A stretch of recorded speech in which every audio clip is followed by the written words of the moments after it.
Oi, meu nome é Pedro Pacífico, mais conhecido como Bookster, e eu tento disseminar o poder de transformação da leitura por aí.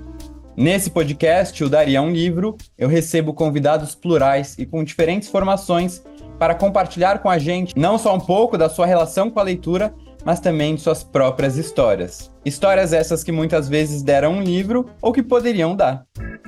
E lembrando que essa nova temporada recebe o apoio da Livraria da Vila. Vocês sabem que eu amo demais tomar um cafezinho lá, passear, conversar com os livreiros, e os livreiros que realmente são apaixonados pelo que vendem, que entendem muito do assunto, e não tenho dúvidas que você vai sair de lá com excelentes indicações.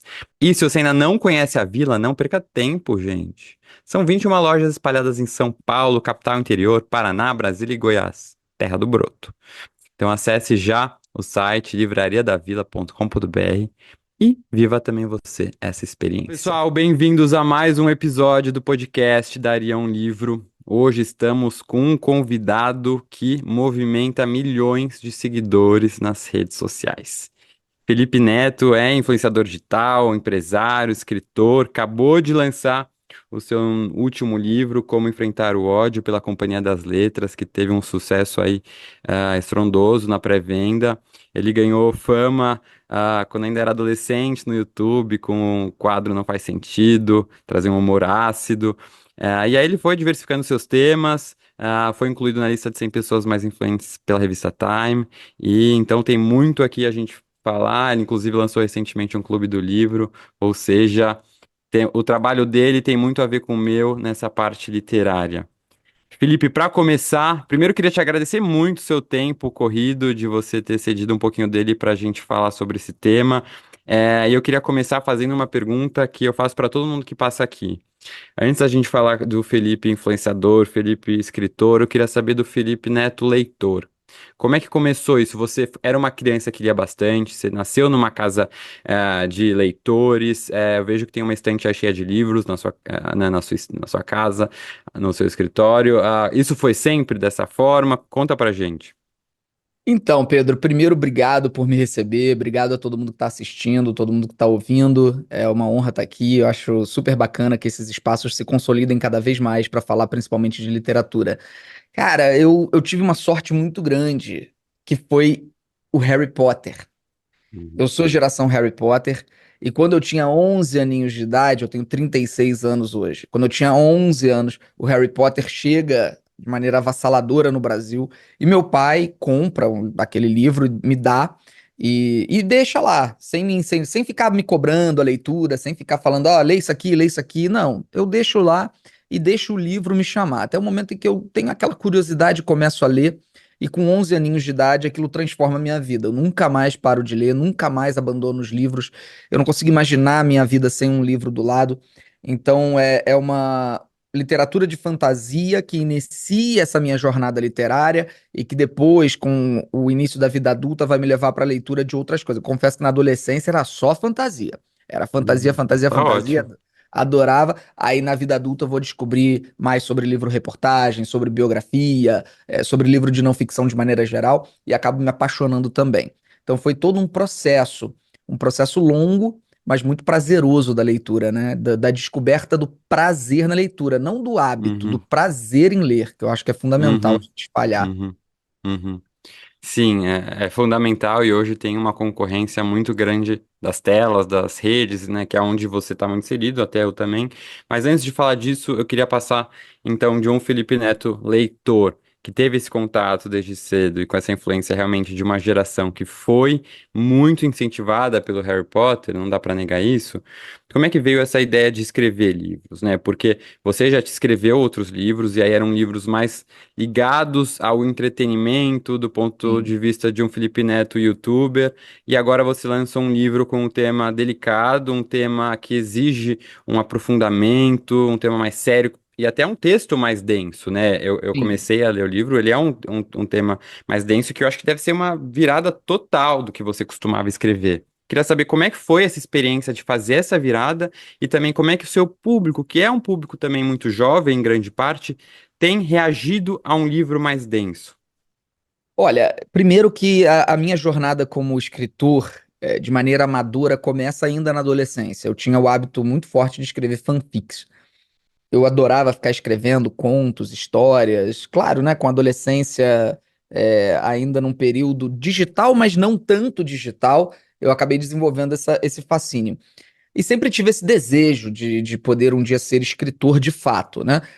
Quando eu tô ali pelo 23 anos, mais ou menos, eu escrevo o Não Faz Sentido por Trás da Câmera, que é uma espécie de biografia do Não Faz Sentido, que foi o meu quadro que começou no YouTube, então não é a minha biografia de vida, mas a biografia desse produto, que eu acredito que é um livro bacana, ainda mais escrito numa idade tão cedo, tão jovem, mas ainda o início do que eu queria poder escrever um dia. Depois disso, eu escrevo só coisas que são realmente voltadas para o mundo do entretenimento, né? Aquele livro revista, livro com coisas sobre a minha vida, sobre o meu canal no YouTube, tudo, que são mais fenômenos de venda, que são para motivar a galera mais jovem a começar uma jornada literária. E agora é quando eu de fato considero a minha estreia no mercado editorial, porque agora sim é um livro que é sustentado num método, que é escrito com método e que eu estudei profundamente para poder conceber. Né? O Como Enfrentar o Ódio, ele não é um manual do ódio, né? Não é uma apostila ou um tutorial, ele é de fato uma história. E poder construir essa jornada foi uma aventura fantástica na minha vida. Quando eu lanço Como Enfrentar o Ódio, eu já sabia que eu enfrentaria ali um problema, que é o meu público mais consumidor é o público mais jovem. Não significa que eu não tenha um público adulto muito grande, porque tenho, é muito grande, mas o público que mais consome, compra, que marca presença em evento, é o público mais jovem. E mais jovem, eu vou dizer aí, não é criança. É o pré-adolescente, o adolescente e o jovem adulto. É um público que não está habituado a gastar dinheiro. Né, porque é uma faixa etária difícil de você conseguir vender coisas. O jovem tá muito cedo pra ele pedir, para ele ter o dinheiro próprio e tá muito tarde pra pedir pro pai, né? Porque tu chega com 20 anos pra pedir alguma coisa pro teu pai já fala, cala a boca que eu tô duro. O adolescente é a mesma coisa, porque o adolescente de 15 também chega pro pai, pô, pai, eu quero comprar não sei o quê. Quem mais tem poder aquisitivo? O adulto, dono da própria renda, e a criança, que quando chega com um pedido, o pai fica sensibilizado.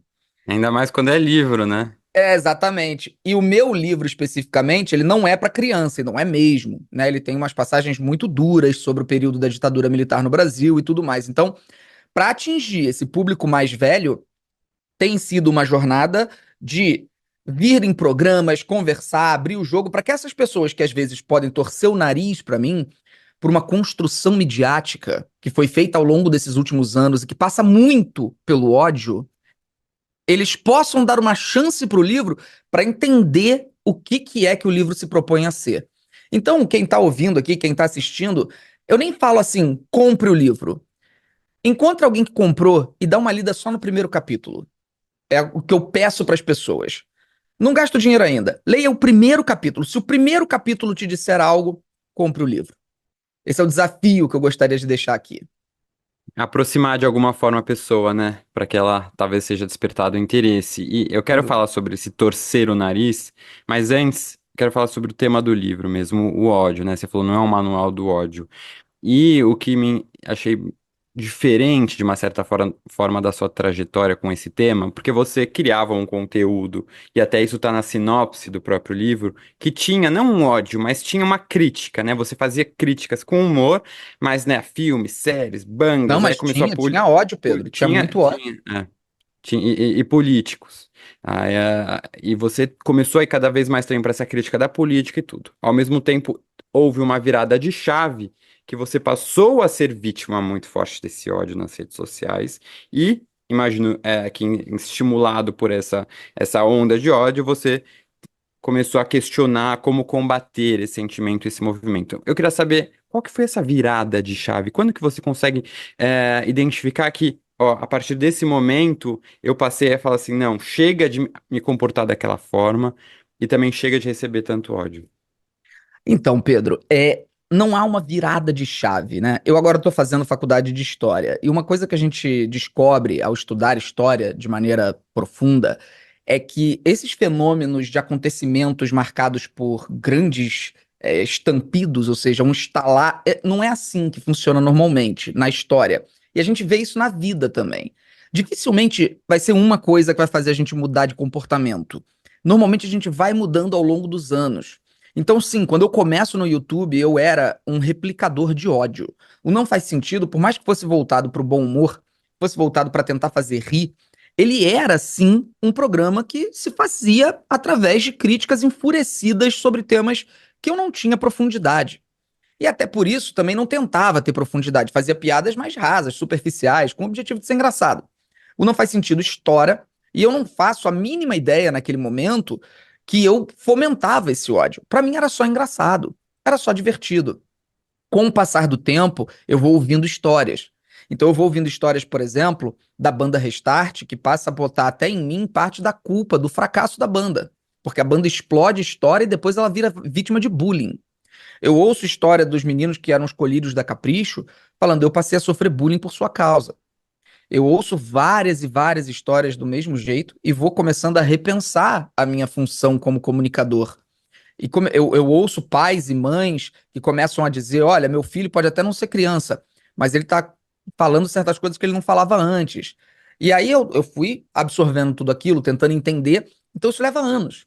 Agora, o que vai ser determinante para uma guinada minha de enfrentamento ao ódio, aí a gente sai do aspecto de conteúdo do YouTube, a gente vai para o aspecto da vida política e social.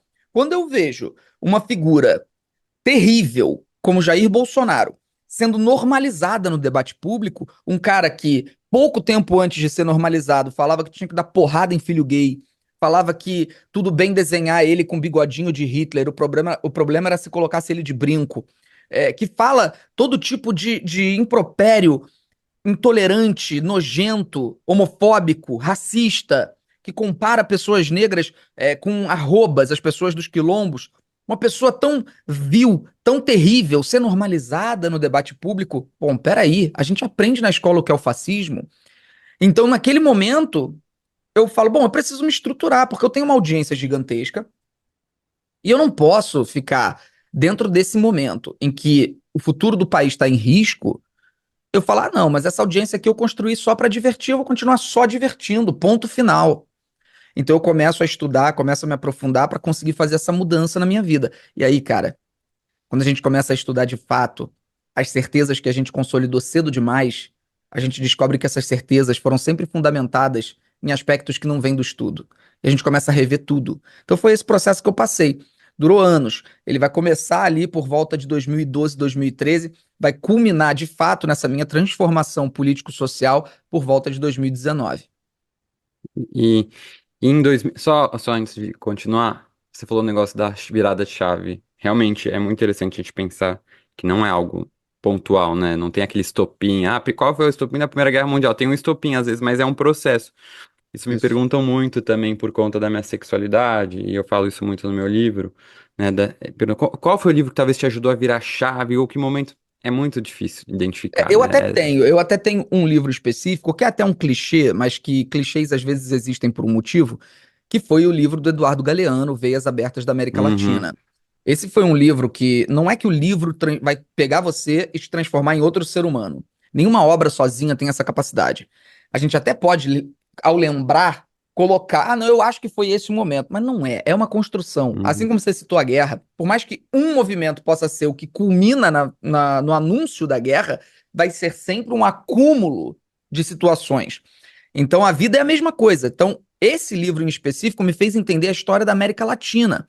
E eu, que sempre paguei pau para os Estados Unidos, que sempre achei, uhum. olha só, lá eles são livres, lá tem a democracia, lá eles pregam a meritocracia, o direito individual, etc., as liberdades. E eu falei, cara, isso tudo foi construído em cima de sangue, isso tudo foi construído em cima de matança. Os Estados Unidos são uma construção imperialista genocida que transformou a força, aqueles países com menor força militar em escravizados do processo industrial. Então, quando você compreende a história, ali foi um momento transformador para mim. Esse livro, com certeza, tinha que ser leitura obrigatória. Em que ano que você leu esse livro?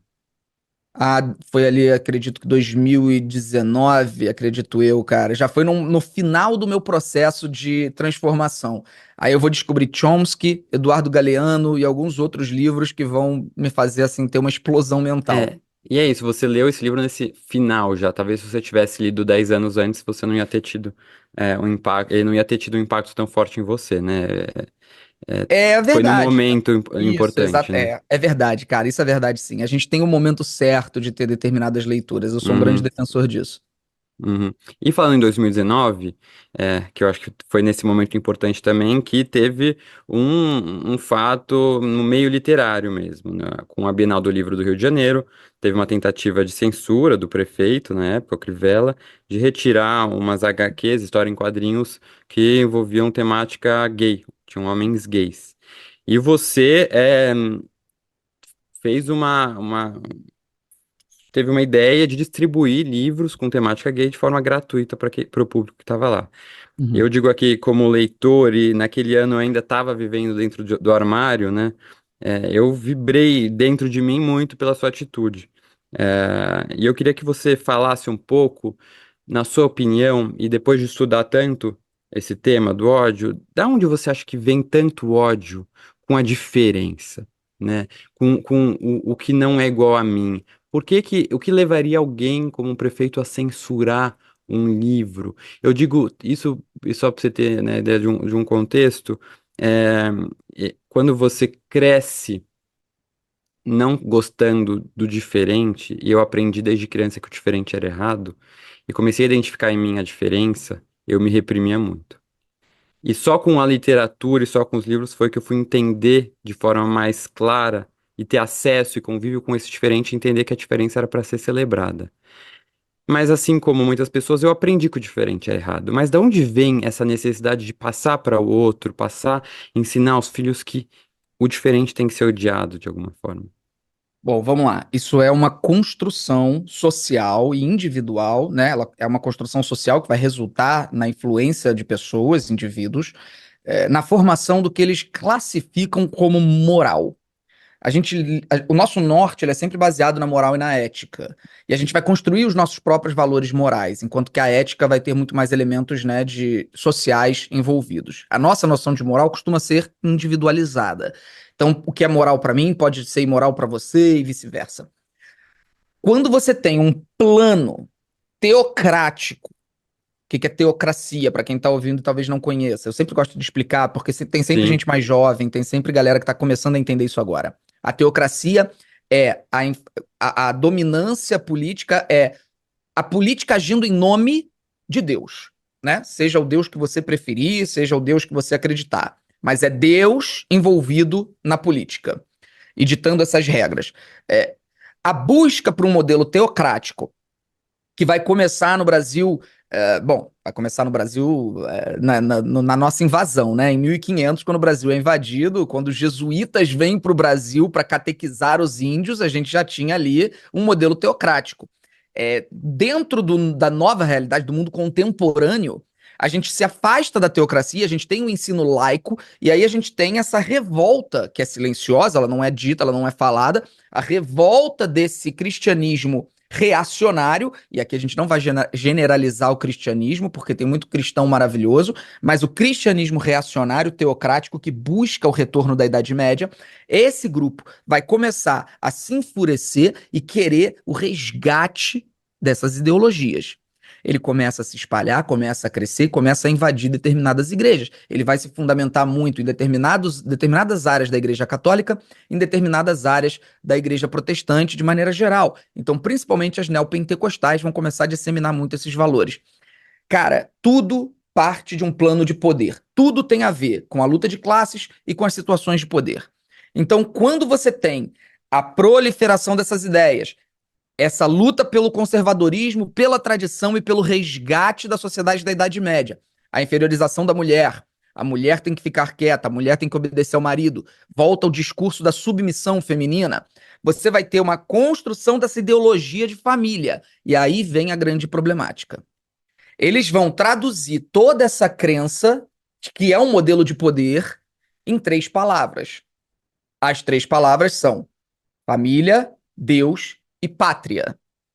Quem também se guiava por essas três palavras era Hitler e Mussolini, só para deixar muito claro para quem está ouvindo. São as mesmas três palavras de slogan do Partido Nazista. Um dos slogans, né, que eram vários. Quando você fundamenta a sua construção de sociedade em Deus, pátria e família, existe um elemento que subverte os três e se torna um grande inimigo. Esse inimigo é o gay. Por quê? Porque o gay vai ser uma afronta dentro dessa visão estúpida de mundo. Ele vai ser uma afronta à família, porque a visão conservadora, reacionária de família é homem e mulher prole. Não interessa se o homem espanca a mulher, se o homem trai a mulher, se o homem é alcoólatra, não importa. O que importa tem que ser homem, mulher e prole. A construção de família vai ser ameaçada pela existência do gay, e aqui, obviamente, estou falando do gay, mas é a comunidade LGBTQIA+, como um todo. A construção de Deus vai ser ameaçada pela existência da pessoa homossexual. Por quê? Porque Deus, na filosofia dessas pessoas reacionárias, é o Deus do Antigo Testamento, é o Deus punitivista, é o Deus que não quer o pecador, que ama o pecador, mas odeia o pecado, que condena, que joga no inferno. E esse Deus não aceita o homossexual dentro do céu, dentro do paraíso. Logo, a minha concepção de Deus reacionária não vai aceitar a presença da LGBTQIA+. E pátria, por quê? Porque o conceito de pátria dessas pessoas é fundamentado na construção de Deus e família que eles têm. Então a existência do gay ameaça a pátria. Repara como eles conseguem direcionar os canhões para uma comunidade específica e taxá-la como aquele que deve ser o nosso alvo. Assim como lá na Itália, na Alemanha principalmente, a gente teve também um alvo. Então, por mais que eles não tenham pregado o extermínio dos gays, foi somente porque isso não seria aceito, porque isso seria amplamente repudiado pelo mundo. Mas se nós estivéssemos em 1920, aqui, 1930, você pode ter certeza que esse modelo bolsonarista teria pregado o extermínio da comunidade LGBTQIA+. Pode ter certeza.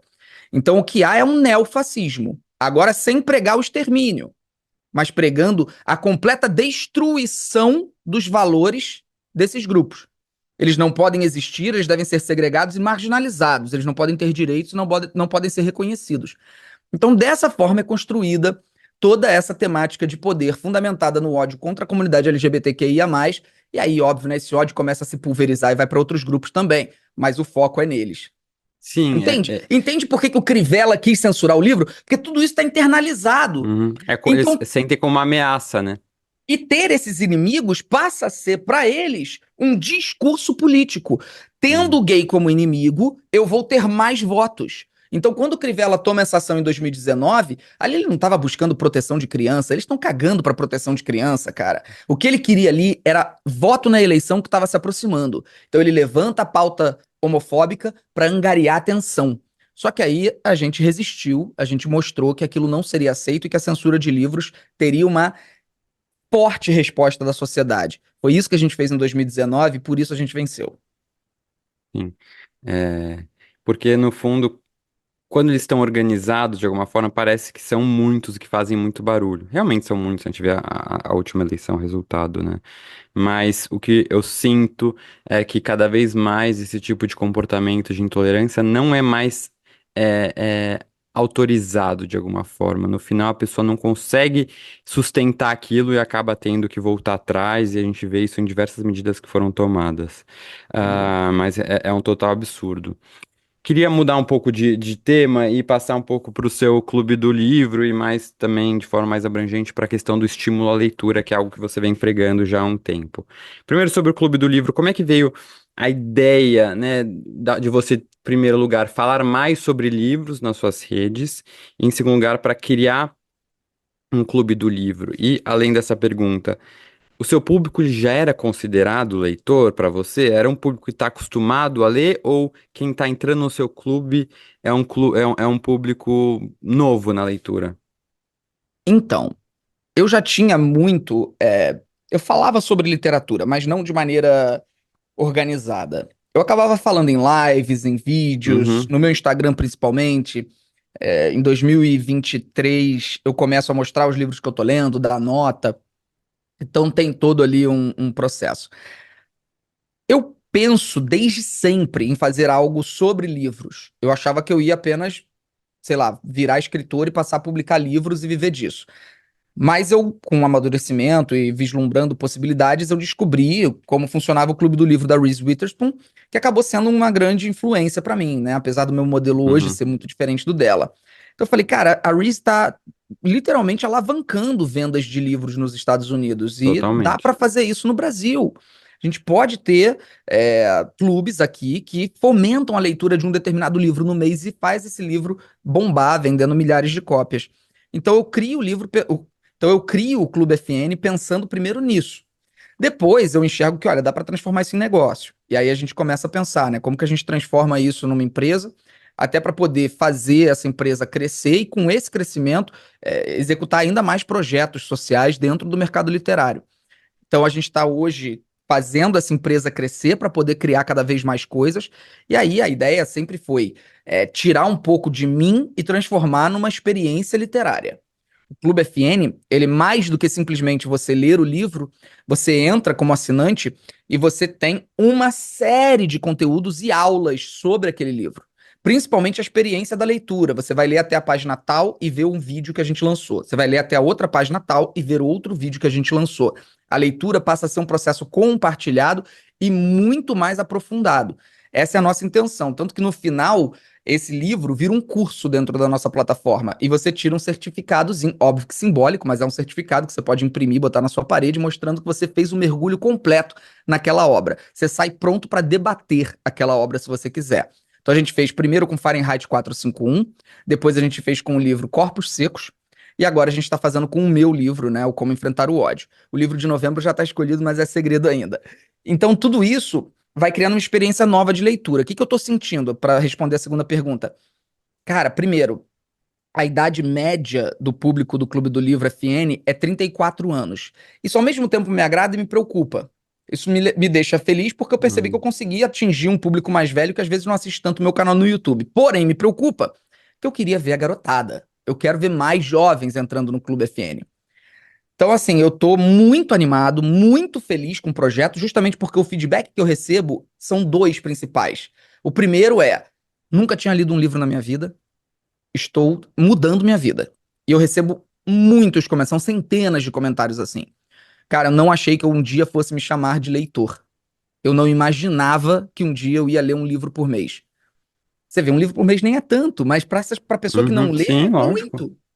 E Muito. outro feedback que eu recebo são pessoas dizendo: cara, sou leitora há 20 anos e eu nunca tive uma experiência como essa de leitura. Então, assim, eu tô feliz justamente de ver que o resultado tá ali, tá absurdo. E eu Uhum, quero poder fazer com que o clube cresça cada vez mais e atinja cada vez mais pessoas. uhum. Sim, ó, eu acabei de lançar, né, meu clube também, o Bookster pelo Mundo, tem uma semelhança em alguns pontos, que vai nesse negócio do conteúdo, nessa leitura conjunta, que é algo que eu já fazia, mas de forma mais também informal. E realmente esse tipo de feedback é impressionante, né? Como a pessoa descobre a leitura e o quanto ela pode transformar e pode fazer bem para ela, o que ela fica agradecida é muito legal de ver. E eu acredito muito nesse poder. Então, ficou feliz aí com o seu clube. Talvez os nossos tenham públicos até um pouco diferentes, mas uma coisa que para mim é talvez o mais importante de um clube do livro, que é curadoria. E, Uhum, sobretudo, quando a gente está falando de pessoas que não estão acostumadas a ler. Porque se você faz uma curadoria que vai assustar a pessoa de alguma forma, são grandes as chances dela deixar de lado aquilo lá, né? Clubes de livro, isso conversando com muitos clubes de livro, né? O Book Ser pelo Mundo é em parceria com a TAG, que é o maior clube do Brasil de assinatura, e eu vejo o quanto é essa dificuldade, porque muita gente sai depois de um tempo. E aí eu queria saber, porque até os dois primeiros livros são livros parecidos, mas assim, um é um clássico distópico, o outro uma literatura contemporânea nacional que assim, não sei quanto deve ter vendido, mas até você lançar não deve ter vendido tanta coisa assim, pensando no quanto vende um livro nacional contemporâneo. Queria saber como é que é feita essa curadoria, né? Por exemplo, essas duas escolhas. Você faz uma pesquisa, tem algum tema? O que você pensa na hora de escolher o livro? Pedro, é o maior desafio que eu tenho hoje, cara. É difícil, é muito difícil. Por isso que o clube, ele tem que ser mais do que apenas uma comunicação vertical. Ele precisa ser uma comunicação horizontal, você precisa ouvir as pessoas. Por isso a gente tem a comunidade do clube, porque é normal as pessoas chegarem na comunidade e falarem: estou me sentindo mal, odiei o livro. Acontece. Teve gente que odiou Lógico, Corpos Secos, teve gente que odiou sempre. Fahrenheit. Agora, por que que vai funcionar o clube se ele tiver essa comunicação horizontal? Porque as outras pessoas vão abraçar essa pessoa. Vão dizer pra ela: calma, chega aqui. Você pode tentar fazer a leitura dessa outra forma ou simplesmente deixa, não é o tipo de livro pra você, espera o próximo. Às vezes recomendam livros que são semelhantes. Nunca vai agradar todo mundo. Mas assim, os critérios que eu levo, cara, são, obviamente, primeiro, qualidade técnica, pra gente ter um livro que seja de fato, né, bem escrito, bem fundamentado, que tenha um arco narrativo eficiente, mas principalmente um livro que tenha algo que a gente possa extrair dele para transformar em aula. Então, por isso que Uhum, dentro do clube vai ter aula de filosofia a respeito da leitura do mês, vai ter aula de história, vai ter aula de sociologia, vai ter aula de literatura, tudo para fazer o fomento do conteúdo. Então, o primeiro, que foi o Fahrenheit, era muito fácil. A gente está falando de uma distopia fascinante, onde os livros são proibidos, então isso gera assunto infinito. O segundo, foi Corpos Secos, já era um pouco mais complexo. A gente está falando de uma aventura, de uma ficção totalmente ficcional mesmo, sabe, com zumbis, que são os corpos secos. Mas, cara, saiu tanta coisa incrível sobre moral, ética, fé, felicidade, tanta coisa. Então é sempre essa verve. Não dá pra te dizer, olha, tem que seguir essas regras. Porque a gente não tem esse guia de regras. sim, Co- lógico. Tanto se você comparar Fahrenheit com Como Enfrentar o Ódio, os livros não têm qualquer semelhança, porque um é uma ficção, é uma distopia, e o outro é uma não ficção, um livro reportagem com história pessoal e o relato da história recente do Brasil. Mas eu sinto que a galera tá comprando a ideia. Quando ela não gosta, ela apenas espera o próximo. Uhum, sim, realmente é um desafio, né? Só no Clube do Livro, no meu, no Books e pelo Mundo, que é um livro por país. Tem países que não tem nada publicado no Brasil, basicamente. Então, Ixi. ficamos meses procurando. E a ideia é conseguir trazer, né, mais pra frente. Mas realmente é algo muito difícil. E assim, eu tô há 7 anos fazendo resenha, né, nas redes. Não existe uma resenha que é unânime. Então sempre vai ter gente que não vai gostar. Pô, Isso é o normal. que tu vai botar no Kirguistão? Ai, não chegamos lá, tô deixando alguns pro final, então só foram 12 do primeiro ano. Eu tentei, não deixei uns lá estranhos mais pra frente, porque a ideia é essa, a ideia é conseguir trazer bastante gente pra chegar nas editoras e falar, ó, vamos trazer um livro do Kirguistão aqui, fazer tradução, vamos lá, entendeu? Pra ficar interessante pra ela, porque não adianta a editora querer trazer, que não vai vender nem 1000 livros, né? A Companhia Exatamente. das Letras, a sua editora. Cara, vende literatura nacional contemporânea. É 3.000 livros uma tiragem, primeira tiragem. Não vende muitas vezes. O que são 3.000 livros pro Brasil? Né? O mesmo se você pensar o número de seguidores que você tem. Cara, uma pré-venda, tá, 10 mil. É muito, é uma loucura para uma pré-venda. Mas, cara, que é pensa no seu universo, né? É realmente o quanto as pessoas ainda não têm uma intimidade com livros. Estamos tentando aí ajudar de alguma forma, mas é um problema estrutural, né, de certa Sem forma. dúvida nenhuma, cara. Passa por vários problemas. Isso aí, de fato, a gente tem um público. As pessoas gostam de dizer, não, o brasileiro adora ler. Vamos com calma. 86% da população brasileira não compra livros. Exato. E lê São o dados quê, né? estatísticos. Ele tá lendo o quê? A Exato. E maioria. nesses 14%, é importante lembrar que nesses pequenos 14% da população brasileira que compra livros, vai ter aí pessoas que estão comprando a Bíblia, nada contra a Bíblia. Só falando porque isso entra na estatística. Essa pessoa passa a ser uma Sim. compradora de livros. Vai ter um monte de livros só de autoajuda, que a pessoa nem lê, ela compra e bota na prateleira. Então você imagina quantos desses 14% de fato leem Hum, livros, no plural. literatura, né? Pois é. É, sim, e um pouco as pessoas buscam na literatura a solução para os problemas delas. A questão da literatura como algo utilitarista a qualquer custo. Eu Exatamente, vou essa é a comp... eu... visão que eu sinto que a escola precisa enfrentar, faculdade, seja lá o que for, a opinião pública precisa ser alterada nesse sentido, nessa visão utilitarista da literatura. Tem gente que consegue levar essa visão até para filme e série. Eu tenho um Sim, amigo meu que ele me agradece muito porque uma ele só loucura. começou a ver filme de ficção por minha causa. Porque até os 26, 27 anos da vida dele, ele falava, eu me sentia perdendo tempo se eu não estivesse vendo um filme que fosse um É. documentário ou uma história real. Eu falava, cara, você tá louco, mano. Você enlouqueceu, Uhum. cara. O que é perder tempo? Se divertir é perder tempo? O que Pelo é, amor de né? Deus. E não é É só a isso, frase. Pedro, é porque a ficção, ela é a base da nossa construção de empatia, criatividade e entendimento de mundo. É a ficção que traz Uhum. isso pra gente. É a Uhum. ficção que faz a gente observar o mundo Uhum. com o olhar de outras pessoas. Então, se a gente não tem a ficção na nossa vida tá vazia. A Uhum. gente precisa fazer porque as pessoas entendam que Total. literatura é construção de vida. E as Se pessoas você precisam ter lê, essa visão. se você lê o meu livro, 80% é isso que eu falo no meu livro, assim. Algo que eu venho tentando defender, porque lidando com tantos leitores, o que eu jamais ouvi não vou ler ficção porque é perda de tempo.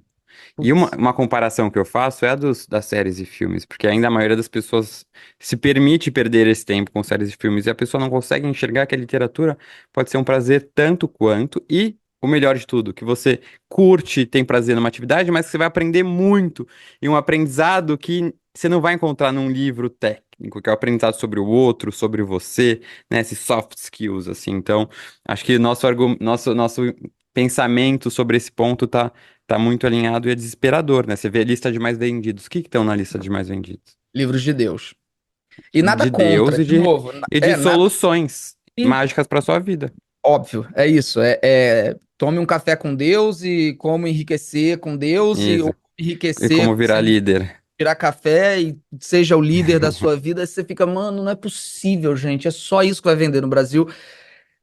Nada contra a literatura de Deus, só para deixar claro, tá? É só porque é um reflexo social o fato da gente ver esses livros sempre no top 5 dos mais vendidos Hum, do ano. E assim, de novo, nada contra, mas seria fantástico eu ver uma ficçãozinha, sabe, é, aparecendo. Claro que é assim que a Colin Hoover consegue é. furar essa bolha, mas aí é isso, né? A gente vai ter uma exceção. A gente vai ter. Uhum, uhum, No ano tal foi uma exceção. Vai ser uhum. sempre a exceção que a pessoa vai querer usar para regra. E não é. A exceção é a Sim. exceção. E aí o que acontece? Vem a torção de nariz que você falou antes. Porque quando alguém fura a bolha, e a gente teve três, exemplos bem emblemáticos aqui no Brasil recentemente. Itamar com o Torto Arado, vendeu agora, alcançou a meta de 1 milhão de livros, uma literatura nacional contemporânea. Isso é inédito, basicamente. Carla Madeira também, com Tudo é Rio e os outros livros. Mas aí, o que que aconteceu? A comunidade literária, o mercado editorial, a classe intelectual, a academia, começa a enxergar esses autores e as obras como que, não, virou comercial e torce o nariz. E por exemplo, a Carla Madeira tá indo pra Flip pela primeira vez esse ano na programação oficial. E ela já vem sendo a autora mais vendida há 3 anos.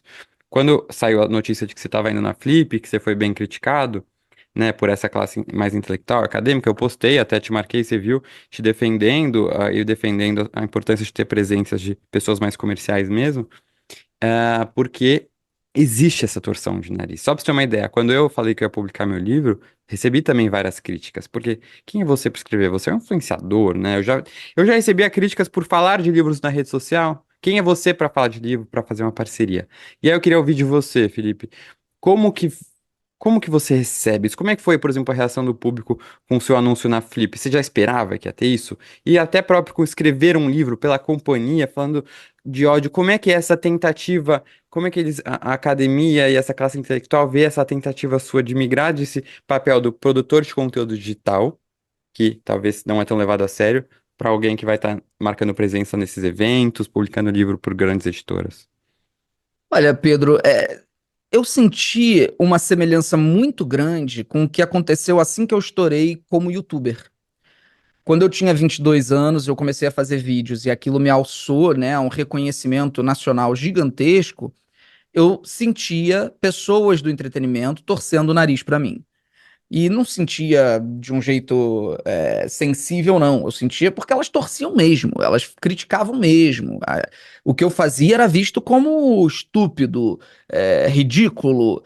A arte do qualquer um pode fazer, ela ainda não tinha se estabelecido de maneira definitiva no Brasil e eu sou um dos precursores dela. Então, você ali, eu, PC Siqueira, Cauê Moura, Kéfera, a gente era visto como patéticos por uma classe mais elitista e intelectualoide do meio do entretenimento.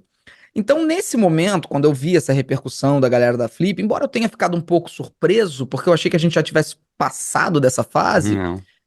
eu, ao mesmo tempo, falei: ah, tá, é a mesma coisa, é a mesma coisa. O que que é essa mesma coisa? Essas pessoas, elas estão fundamentadas muito no que eu estava fundamentado quando eu criei o Não Faz Sentido. Que é, cara, uma mistura que vai ter. frustração própria. Tô falando que são todos os casos, mas tem gente que vai ser motivado por uma frustração própria, por uma falta de reconhecimento, por uma necessidade de autoafirmação. E vai começar a ter uma rejeição por coisas que chegaram no patamar onde ela sonharia estar. De novo, não são todos, mas é uma das análises que podem ser feitas.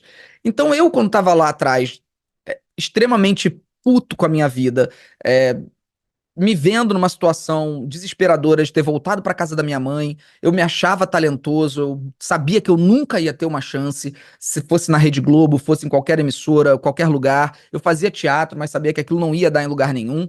Eu começo a botar para fora o meu ódio. E qual era o meu ódio? Coisas que faziam sucesso.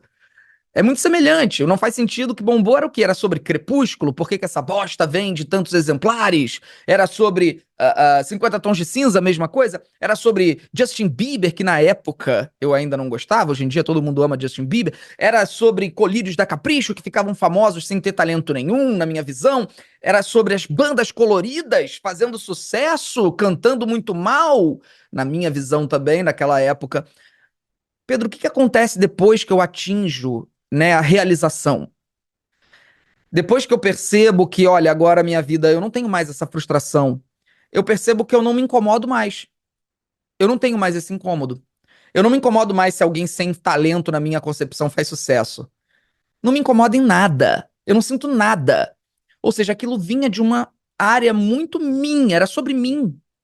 Era sobre mim. Acho que você tá mutado, Pedro. Você acha que de inveja? Não, cara, a inveja é muito reducionista. A inveja é muito querer traduzir em um único sentimento, é um mix de emoções, cara. Então, essas pessoas, eu não quero dizer que elas são invejosas, que elas queriam estar no meu lugar. Longe disso, não é sobre isso. É uma questão de que o preconceito nasce da falta de conhecimento sobre aquilo que se critica. E eu convido essas pessoas que torcem o nariz a conhecerem um pouco antes de torcerem o nariz. Que elas leiam o primeiro capítulo do livro, que elas deem uma chance para a obra. Eu não entrei na Companhia das Letras à toa. Eu não fui chamado para Flip à toa. Não foi só pela quantidade de vendas ou pela repercussão do meu Lógico. nome. Eu peço para essas pessoas distorcerem um pouco o nariz, lerem um pouco, e aí sim, achou ruim, pode torcer o nariz. Porque aí eu quero ouvir tua crítica. Mas aí eu quero ouvir, aí eu quero ler a sua crítica, eu quero saber o que eu podia ter feito melhor, onde que eu errei e como eu posso evoluir. Fora isso, cara, só posso convidar as pessoas a irem lá na sexta-feira, na Flip, e Uhum, conversarem comigo, porque tenho certeza que talvez elas descubram que eu não sou aquilo que elas pensam. E uhum. principalmente o meu livro não é o que elas pensam. Você se sente nervoso pra ir num evento desse? Tá vendo, sabendo que muita gente não tá feliz que você tá lá? Olha, sinceramente, Pedro, eu acho que eu vou pro evento mais pra mostrar quem eu sou, quem, sabe, falar sobre o nosso cenário, sobre a leitura, sobre como a gente pode contribuir. Então, eu não sinto um nervosismo.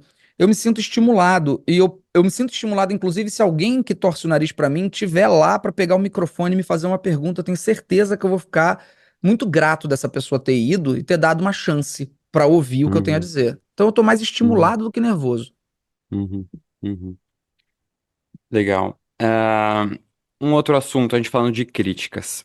É, teve uma das polêmicas que você entrou ano passado em relação a livros, que eu não tô aqui para alimentar e falar de polêmica, mas eu queria só saber de como você enxerga isso hoje em dia. Você postou falando que estava lendo A Biblioteca da Meia-Noite, e aí você fala, uma tragédia de literatura, um livro de autoajuda dos mais vagabundos. E você disse, se você gostou desse livro, por favor, do fundo de coração, leia mais livros. Muita gente criticou a sua posição, inclusive eu, tá? Eu fiz um post na época, dizendo que eu achava que isso afastava um pouco as pessoas da leitura, né? Dizer que quem leu aquilo, não era um bom leitor, de alguma forma. E era um momento que você estava começando a falar mais de livros, né, nas redes. Você mudou esse posicionamento, principalmente agora que você está vendo tantos leitores se comunicando com você. Você se arrepende da forma com que você falou? E não tem problema nenhum em não gostar de um livro, mas da forma? Eu me arrependo da. Me arrepender também é complicado, né? Assim, eu. Hoje, se eu fosse fazer uma publicação sobre a Biblioteca da Meia-Noite, eu escreveria de outra forma. Eu acho que eu não precisava ter atacado o leitor, nem aquele que é o especialista que pode ter gostado da obra. Ok, acontece. A minha questão com a Biblioteca da Meia-Noite foi porque havia um hype muito grande e eu fui ler com bastante expectativa, com, Uhum. sabe, deve ser um puta livro. E realmente foi um dos piores livros que eu li na minha vida. Eu acho ele, inclusive, um desserviço para a saúde mental muito grande, né? Porque ele prega uma filosofia que eu considero muito perigosa para o ser humano, né? Uma mulher que comete suicídio, desculpa aqui, mas isso nem é spoiler, porque é o começo do livro, né? A primeira coisa que acontece no livro é isso. Mas uma mulher que tira a própria vida, ela não pode ser tratada como o livro trata, uma pessoa que basta refletir um pouco que ela vai ajustar a vida dela, sabe? Basta ela repensar a vida dela, basta ela administrar as expectativas. Ou seja, o livro passa muito essa sensação do você é capaz de se curar. E uma pessoa que está às vias de tirar a própria vida não é capaz de se curar sozinha. Não é. A gente está falando de uma doença. A gente está falando de Com algo que é certeza. profundamente estudado. Então, o livro, para mim, ele presta um desserviço muito grande. Por isso, me abalou tanto quando eu estava lendo e me deixou com muita raiva. Só que eu cometi o erro que eu tento ensinar no meu livro as pessoas a não cometerem, que é, quando você tá com ódio, não se comunique. Entende? Então, segura, respira, espera. Eu não tinha que ter escrito sobre o Biblioteca da Meia-Noite na noite em que eu terminei de ler. Eu tinha que ter dormido, esperado o dia seguinte, aí sim eu ia postar alguma coisa. Como eu não esperei, saiu aquela coisa muito mais odiosa, muito mais crítica e tudo mais. Eu acredito naquelas coisas que estão ali? Eu acredito. Pedro, eu acho que pessoas que são especialistas em literatura não deveriam gostar desse livro. E aqui eu não tô nem falando só dessa questão que eu acabei de falar, que é uma questão mais de saúde mental especializada. Não, eu tô falando da técnica de escrita. Eu achei que ele escreve muito, mas muito mal. Mas assim, não é algo que se fala. Eu sei que eu tô repetindo aqui, mas não é algo que se fala. Por quê? Porque te coloca numa posição pedante, te coloca numa posição arrogante. E na vida, Pedro, de verdade, as pessoas acham que eu posso ser arrogante ou pedante justamente por esses meus erros Uhum. estúpidos de me comunicar às vezes quando eu tô com raiva. Mas na vida eu sou o oposto disso. Quem convive comigo, pô, fala, cara, às vezes eu não entendo os posts seus. Você é a pessoa mais dócil, mais de boa, sabe? Nunca tá pé da vida, tal, não sei o que. Aí tu vai escrever, eu vejo um tweet seu, se o Twitter voltar, né? Eu vejo um tweet seu, eu nem te reconheço. Eu falo, cara, eu, Uhum. eu preciso parar com essa merda, eu preciso Eu parar. acho que quando você posta, você não tá. Se você tivessem todas as pessoas para quem você posta te olhando presencialmente, você não ia talvez falar, né? Que você não tá Não, enxergando, cara, parece que tá falando com alguém. não, Pedro, inclusive eu te digo, cara, eu já rodei esse país inteiro com um espetáculo de teatro, com palestra, com evento, com tudo. Nunca na minha vida eu falei alguma coisa que desse polêmica, cara. Entendi. Nunca. Ou seja, meu problema são os dedos. Meu Uhum, é. problema é digitar. Põe foto das pessoas no seu celular assim em volta pra você Vai lembrar. fazer Põe isso, uma cara, capinha só de foto de seguidor. cara, sim. Mas Você eu posso te fala, falar uma coisa, Pedro? Às vezes, dar uma sacudida, dar uma chacoalhada, acaba tendo outros resultados também. uhum, Porque aquele post que eu fiz sobre Biblioteca da Meia-Noite, teve muita gente que teve a maturidade de entender, tá? Ele tá puto. E uhum, passaram a debater a literatura comigo. Então, uhum, às vezes, uma chacoalhada até tem os seus méritos ou as suas conquistas. uhum, Embora hoje eu não faria de novo aquilo, eu não escreveria daquela forma. uhum. Você se considera um especialista em literatura? Não, de forma alguma, eu não tenho formação em letras, Uhum, nem, né? Então, assim, eu não uhum, posso me colocar nesse lugar. O que eu sou é um profundo consumidor de literatura. E e eu me coloco como leitor, alguém que pode dar alguma experiência para as pessoas. E no uhum, clube, a gente tem o que a gente chama de fundador analisa, onde eu analiso a obra e vou fazendo diversos vídeos explicando tudo. Eu confesso que eu tô passando por um período de transformação onde eu tô descobrindo que eu sabia muito menos do que eu sabia sim. sobre os livros. Porque agora, com essa análise crítica, eu tô realmente tirando dos livros coisas que antes eu não tiraria. Tá É, sendo uma jornada. e eu acho que você fala da posição de leitor para outro leitor, que é muito o que eu faço também, eu não sou especialista. É isso, você não tá fazendo uma crítica literária, você tá compartilhando a sua experiência com aquela leitura, né? Exatamente isso, cara, exatamente. Então, assim, eu nunca vou me colocar nesse pedestal, sabe? Que muita Uhum, gente até acha que eu me coloco, eu não me coloco, eu mudo de ideia constantemente, inclusive isso todo mundo sabe, que eu sou uma pessoa que eu erro, eu peço desculpa, eu corrijo minhas uhum, cagadas, eu tô sempre fazendo esse processo, e muita gente associa isso até à hipocrisia, ou mudar de lado quando convém, sendo que eu sempre mudo de lado quando não convém, né? Eu fui uhum. virar anti-Bolsonaro e contra a extrema-direita quando a extrema-direita tava crescendo e ganhando tudo. Aí eu vou e viro contra, ou seja, Se fosse quando convém, teria sido em 2022, não teria sido em 2017, 2018. Um outro tema, uma das últimas perguntas aqui, porque já tá ficando longa a entrevista e a sua vida é corrida, mas, cara, um assunto interessante pra mim, influência digital, né? Hoje em dia, você também tá batendo agora nesse ponto da influência, do perigo de uma influência direcionada a algo que pode trazer consequências negativas para quem tá te seguindo. E ao mesmo tempo, a gente tá falando agora de leitura, que é uma influência muito positiva. Ao mesmo tempo, você já tem algumas polêmicas, talvez você nem devia haver, porque o mundo literário ainda é muito nichado, mas né, às vezes você postar alguma coisa, e aí algum influenciador de livros fazer um vídeo e tal. E aí, inclusive, o Paulo, né, que hoje em dia tá te ajudando no clube, aí você também chamou a Isabela, que são pessoas que produzem conteúdo digital de livros nas redes. Como é que você vê o trabalho dessas pessoas? Que também é um trabalho que você passou a desenvolver, assim, principalmente, né, nesse mundo tão conectado, assim. É algo que você quer começar a seguir por esse lado? Eu acho fundamental o trabalho dessas pessoas. Eu não conhecia, até eu decidir criar o Clube do Livro, eu não conhecia. E aí eu fui conhecer o Paulo, a Isabela, a Dayara e outros, vários outros, e eu fiquei Eu. fascinado, obviamente. Eu fiquei fascinado, assim, porque eu percebi que eu tava dando mole de não consumir um conteúdo que tem tudo a ver com o mundo que eu amo, né, que é a literatura. Então, eu percebo em vocês uma importância fundamental do fomento à curiosidade e ao interesse de comprar um livro. E é isso que a gente precisa fomentar, né? Por isso que eu falo, o Clube do Livro, ele tem dois propósitos. Um é gerar assinatura pelo seu modelo de business, Uhum, mas o outro é gerar venda do livro. E uhum, essa venda do livro a gente não ganha nada. Tudo bem, se usar o nosso link específico, ganha uma uhum, comissãozinha na Amazon, mas não é isso que sustenta. Então, o foco é vender e circular livro nesse país.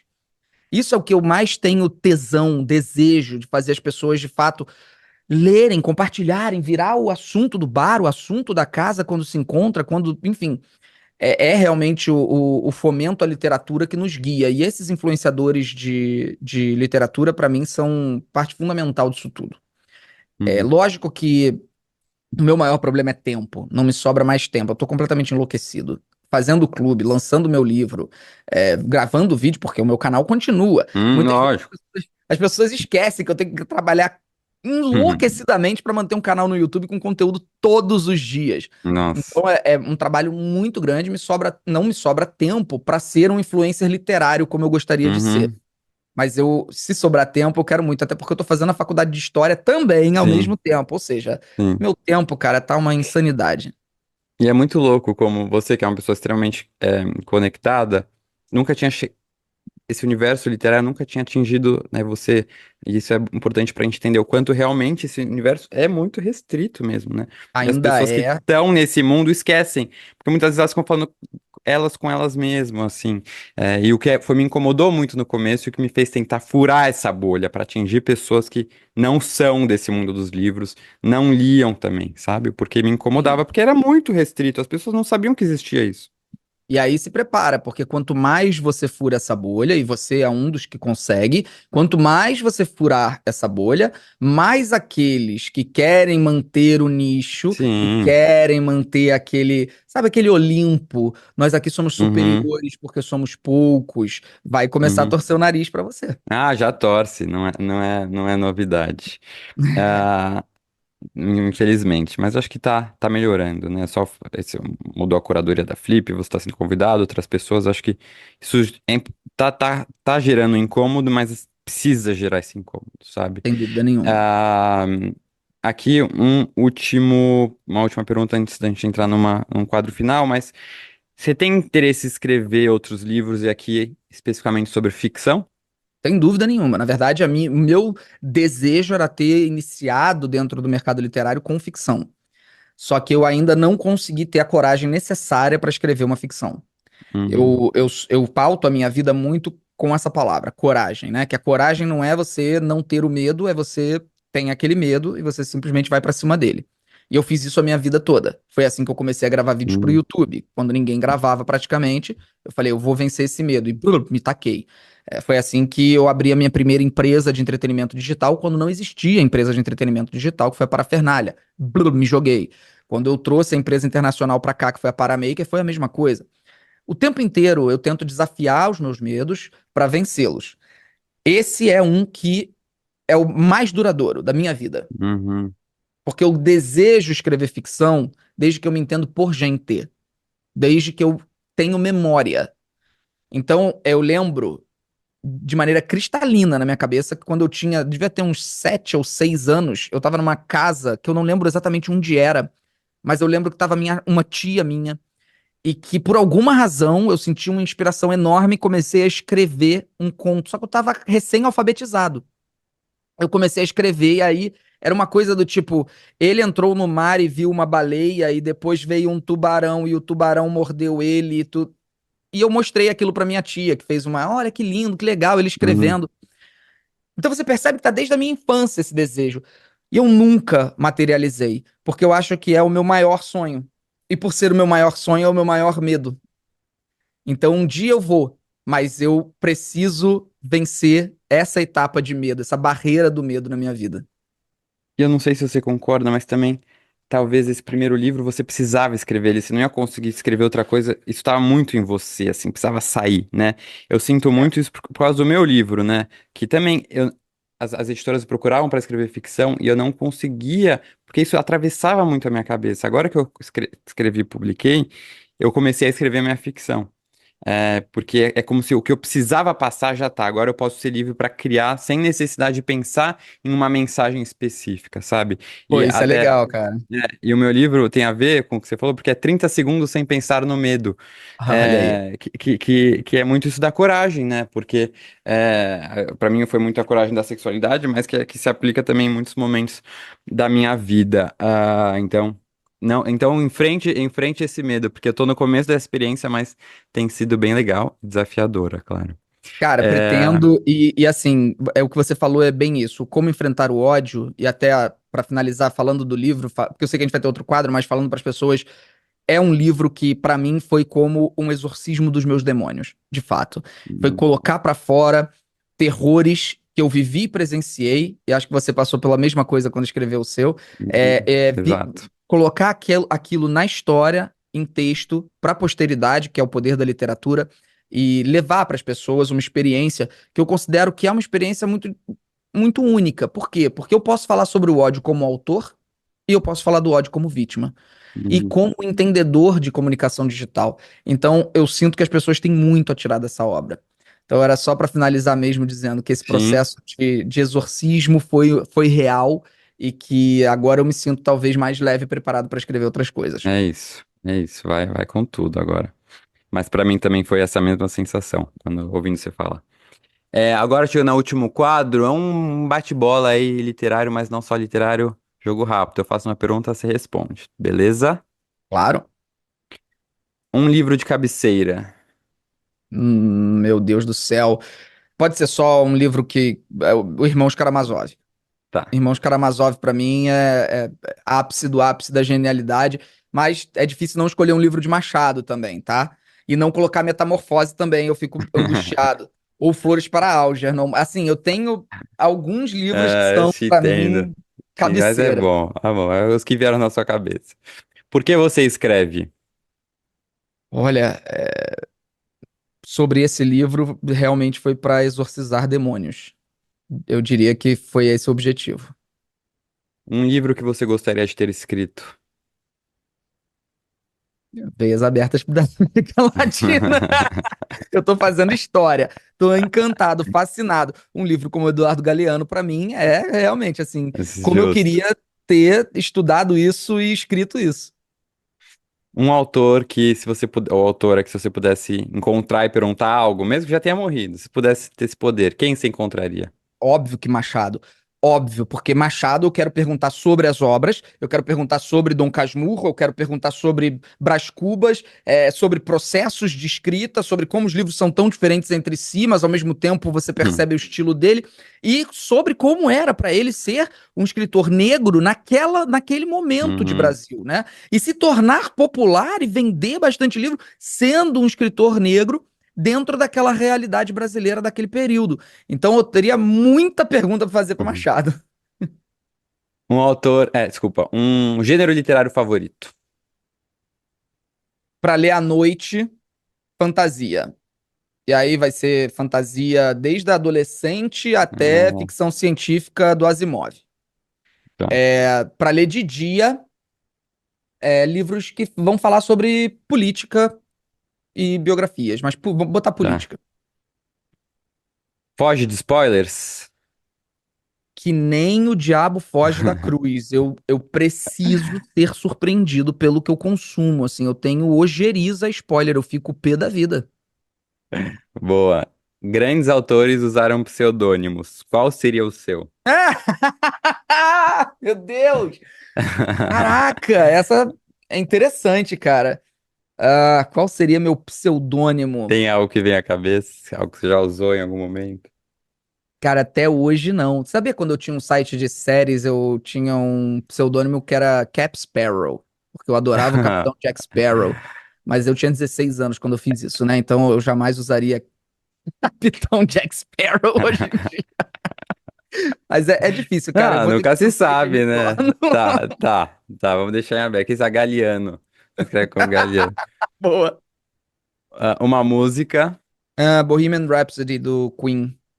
Acho um que. Não pelo filme. que ela Ah, diz, tá. mas pela música. Eu Uhum, amo a música. sim. Um filme. Então, é Senhor dos Anéis, a trilogia, a Uhum, versão estendida. E eu acho que isso fala muito sobre o meu fascínio por fantasia. uhum, explicado. E era um gênio mesmo, Tolkien, né? Uma comida, Japa. Comida japonesa. uma viagem.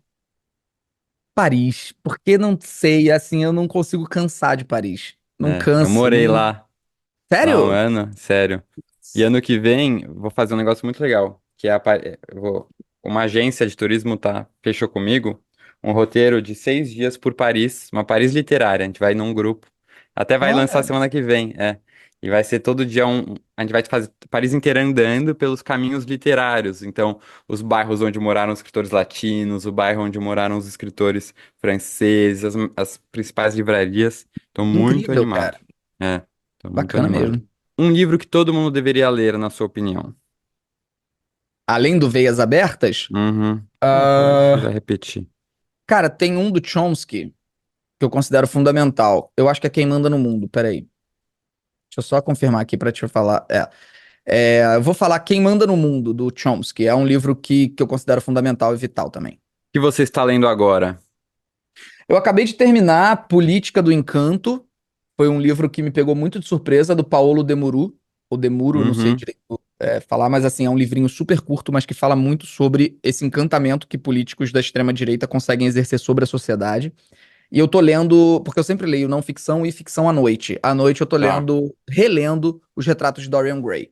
Nossa, cara, quando você falou do Machado de Assis, né? Como é que era um homem negro naquela época, eu pensei na hora em Retrato de Dorian Gray, que é sensacional e eu achei que eu ia te indicar ele, inclusive, mas que bom que Eu você tô tá lendo. relendo, porque quando eu li eu não tinha a Relendo. maturidade É, você necessária. vai ver. Cara, eu acho maravilhoso esse E livro. eu tô completamente encantado. Uhum. Uma inspiração pra você, alguém que te inspira. Valendo pessoa viva ou morta? Uhum, Cara, sabe quando você pergunta e vem um branco? uhum. É, Cara, eu vou falar um nome aqui que eu não tenho ainda muito estudo sobre, mas tudo que eu li até agora é inspirador. Brizola.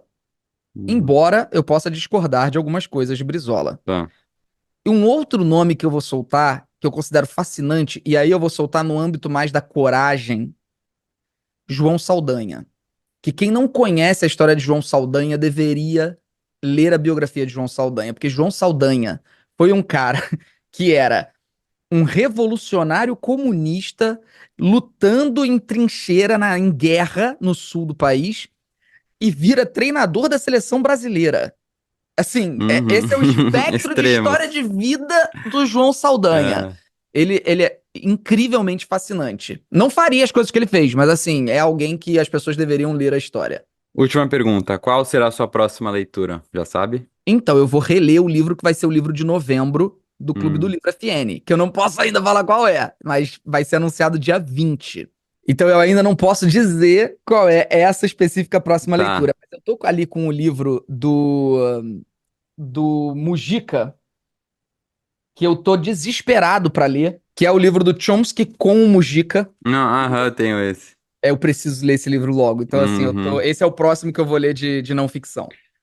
E ó, pra te inspirar, todo programa eu indico um livro pro convidado e eu vou te enviar na sua casa se você já não tiver. Oba! Vamos ver. Às vezes eu tenho que fazer algumas tentativas que a pessoa já leu o livro. Vamos ver se você já leu esse daqui. Mas espero que você não tenha lido. Você já leu Incidente em Antares? Não. Inclusive, tá na Cara, minha lista e eu não tenho. Tá então vou te excelente. mandar a edição nova, tá? E por que que você vai Oba! gostar muito? Porque você sabe a história dele? Não, não conheço. Eu vou ler a sinopse rapidinho pra você curtir. É 11 de dezembro de 63. Greve geral em Antares. O fornecimento de luz é interrompido, os telefones não funcionam mais, os coveiros encostam as pás. 2 dias depois, uma sexta-feira 13, 7 pessoas morrem. Entre elas, Dona Quitéria, matriarca da cidadezinha. Insepultos e indignados, os defuntos resolvem agir. Querem ser enterrados. Reunidos no coreto, decidem empestear com sua podridão o ar da cidade. Enquanto ninguém os enterra, porém, resolvem acertar as contas com os vivos e passam a bisbilhotar e infernizar a vida dos familiares. Ok, Então, preciso ler. cara, e É sabe por que que é Veríssimo Pai, né? muito. É, Veríssimo Pai, que assim, é sensacional. Ele escreve maravilhosamente. Então, tem um aspecto literário muito interessante. Para você que está fazendo história, que é algo que as pessoas se incomodam um pouco, mas as primeiras, não lembro se 100 páginas, ele faz um retrospecto histórico do país, porque isso vai estar relacionado com e trazendo aspectos fictícios para se relacionar com essa sociedade de Antares. Então, tem um lado muito histórico, Pô, o e que é aí vem o incrível, lado porque 63 incrível. tá na véspera do golpe militar. Exato, exatamente. E foi lançado em 71, então foi muito corajoso, porque é uma sátira política. E aí ele vem e traz a fantasia dos mortos que não podem ser enterrados, porque tá todo mundo em greve, e eles vêm se rebelar e acertar contas com quem matou ele, quando descobriu que tinha uma amante. Cara, é sensacional, assim, um dos maiores clássicos da nossa literatura. Tá Então acho que tem tudo a definido. ver com o que você gosta. O que E eu eu vou ler quando vou. acabar os retratos de Dorian Gray É, tá definido. e com muita humildade, vou mandar meu livrinho também, só pra você ter aí junto com os seus. E no meu livro eu falo, Vou ler. tem 73 livros que me marcaram, eu vou falando sobre eles ao longo do livro, inclusive Incidente em Antares é um deles. Ai, que maneiro. Então, Felipe, pô, queria te agradecer muitíssimo pelo papo, foi muito legal. Estarei lá na sexta-feira para te ver na Flip, torcendo Opa, por você. Queria agradecer então a todo mundo também que ficou até o final desse episódio. Toda terça-feira tem episódio novo com convidado especial. Tem muita gente legal nessa nova temporada. Queria também agradecer ao Igor, ao Bruno Porto, ao Michel, que todo mundo que ajuda na produção desse podcast. Obrigado, pessoal. Até semana que vem. Obrigado também à Livraria da Vila, que entrega os livros aos convidados. que legal. Obrigado, Pedro. Obrigado a todo mundo que faz esse programa acontecer. E a todo mundo que ouviu, assistiu até aqui. Fica aqui o meu desafio final. Leia o primeiro capítulo de Como Enfrentar o Ódio. Se ele te pegar, compre o livro, porque eu garanto que ele vai te surpreender. É isso. Tchau, tchau, pessoal. Valeu, querido. Um abraço.